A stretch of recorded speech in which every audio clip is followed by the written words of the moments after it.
Assalamualaikum warahmatullahi wabarakatuh. Apa kabarnya teman-teman? Balik lagi di kajian online.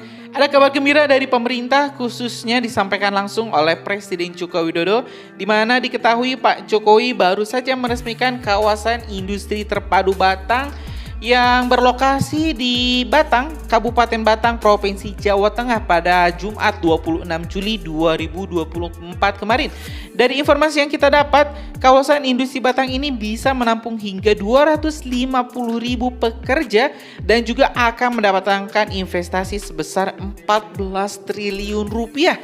Tentu teman-teman, hal ini Pak Jokowi sangat optimis dengan dibangunnya dan berkembangnya industri hilirisasi Indonesia.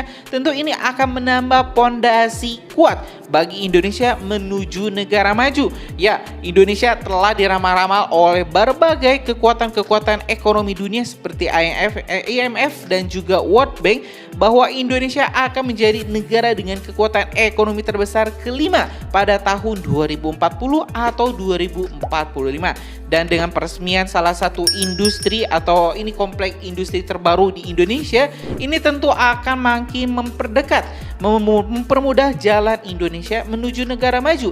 Dan hari ini teman-teman, kita bakal sama-sama mendengarkan dan juga kita bakal sama-sama menyimak penuturan Presiden Joko Widodo terkait langkah-langkah selanjutnya Indonesia untuk bisa menjadi negara maju, untuk bisa menjadi negara sekelas Eropa dan juga Amerika. Yuk teman-teman, kita langsung simak pernyataan dari Presiden Joko Widodo.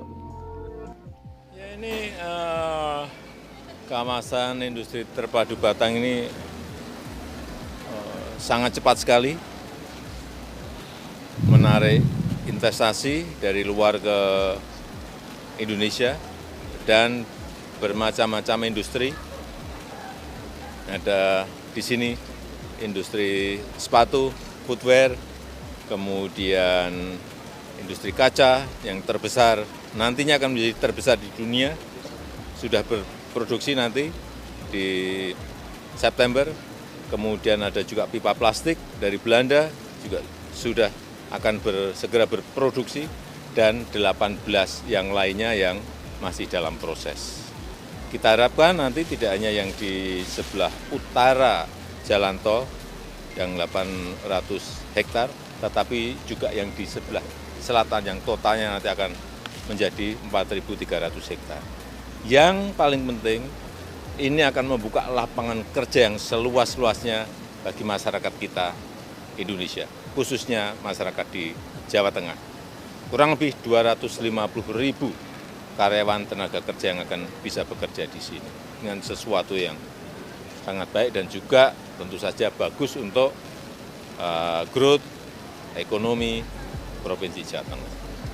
Pak Jokowi pasti berkaitan dengan investasi, Pak. Ini Pak Elon Musk membatalkan pembangunan pabrik Tesla di Indonesia, Pak. Apakah Bapak akan mengajak Pak Elon Musk untuk kembali ke investasi di Indonesia dan dalam bentuk apa, Pak, rencana ke depan? Ya, kita ini kan yang sudah masuk dan sudah berproduksi untuk mobil listrik kan sudah ada, yaitu Hyundai. Kemudian untuk investasi di EV baterai kendaraan listrik juga sudah ada di Kerawang, baru saja kita buka. Sebentar lagi, tadi saya sampaikan, akan ada pabrik katoda anoda yang nanti juga ini akan memperkuat industri EV baterai kita. Kalau EV baterainya ada, untuk masuk ke industri mobil itu sangat mudah, karena 40-50% komponen mobil itu ada di baterai listriknya. Sehingga bukan hanya Hyundai saja yang sudah masuk, ada Wuling, ada BYD, ada Fiat Fast, ada 5, apalagi satu, Chery. Saya kira kita tidak tergantung pada satu atau dua merek. Kita harus optimis bahwa dengan pembangunan industri downstreaming dari hulu sampai hilir dikerjakan secara baik, efisien, harganya kompetitif, saya kira investor akan datang mencari, bukan kita yang mencari. Pak, masih Optimis, kita harus optimis.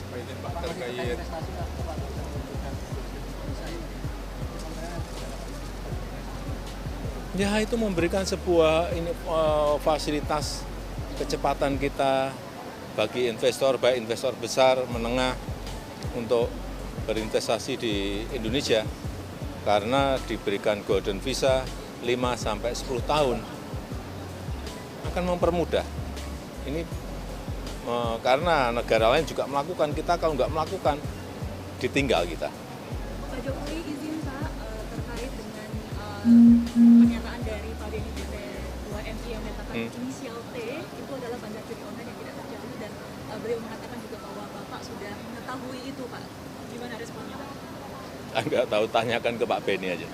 Ya. Pak, mengenai Muhammadiyah konsesi tambang, Pak Muhammadiyah saat ini menerima konsesi tambang, dan bagaimana tanggapannya Pak? Kita ini kan ingin pemerataan ekonomi, kita ingin keadilan ekonomi.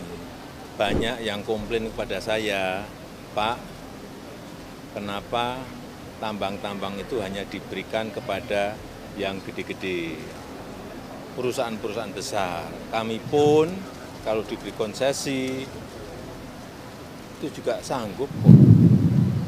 Waktu saya datang ke pondok pesantren, berdialog di masjid, itulah yang mendorong kita membuat regulasi agar ormas keagamaan itu diberikan peluang untuk juga bisa mengelola tambang, tapi bukan ormasnya, badan usaha yang ada di ormas itu, baik koperasi maupun PT dan CV dan lain-lain. Jadi kita tidak ingin menunjuk atau mendorong-dorong ormas keagamaan untuk mengajukan itu, enggak. Kalau memang berminat, ada keinginan, regulasinya sudah ada. Itu aja. Terima kasih. Ya teman-teman, barusan kita telah menyimak pernyataan atau keterangan dari Presiden Joko Widodo yang menjelaskan terkait rincian pembangunan kawasan industri Batang yang insya Allah akan mendatangkan investasi hingga 14 triliun dan juga membuka lapangan pekerjaan kurang lebih 250.000 pekerja ya teman-teman. Dan tentu ini adalah hal positif. Indonesia memang perlu banyak sekali kawasan-kawasan industri untuk mendukung kemajuan negaranya. Manufacturing atau industri ini adalah salah satu poin penting, adalah fondasi penting bagi sebuah negara untuk bisa menjadi negara maju. Jangan sampai teman-teman kita selamanya mau beli misalnya mobil, kita harus beli mobil merek lain, kita mau beli handphone, kita harus beli merek dari negara lain. Kita harus bisa mandiri, kita harus bisa membuat brand-brand lokal yang juga bisa bersaing dengan brand-brand internasional. Dan tentu ini memang sebuah pekerjaan yang sulit, perjalanan yang sangat panjang, tapi harus dimulai. Langkah pertama itu ya yang paling sulit. Dan insya Allah teman-teman, alhamdulillah ini telah dimulai oleh Presiden Joko Widodo dan mudah-mudahan dilanjutkan lagi oleh Pak Prabowo. Terima kasih teman-teman telah menyimak video informasi dari Kajian Online. Kita bakal upload video-video menarik lainnya di Kajian Online, karena itu subscribe dan nyalakan lonceng notifikasinya biar teman-teman gak ketinggal informasi menarik lainnya di Kajian Online. Assalamualaikum warahmatullahi wabarakatuh.